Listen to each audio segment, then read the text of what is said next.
तोहसे कहे राउर रानी, पेन्हब घघरा त चमकी जवानी, चमकी जवानी, चमकी जवानी। हाँ भूलिया न तोहसे कहे राउर रानी, पेन्हब घघरा त चमकी जवानी।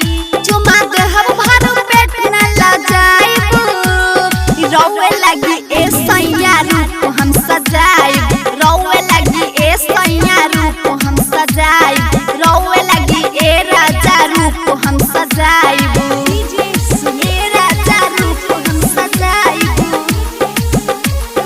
रूप हम सजाइब, रोवे लगी ए राजा रूप हम सजाइब। राइटर पुरुषोत्तम के जात बारा साथ हो, लइबन घघरा त करब नहीं बात हो, करब नहीं बात हो, करब नहीं बात हो।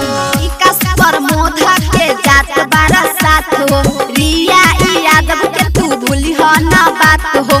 मनमा में लगल ललसा अपन बुताइब, तोहरे लागी ए राजा रूप हम सजाइब, तोहरे लागी ए राजा रूप हम सजाइब, तोहरे लागी ए राजा रूप हम सजाइब। पहिले पहिले सैया जात बारा अगरा, ओही जैसे ले हमारा ला घघरा, पेन के खूब झमकाइब, रोवे लगी ए सैया रूप हम सजाइब, रोवे लगी ए सैया रूप हम सजाइब, रोवे लगी ए राजा रूप हम सजाइब।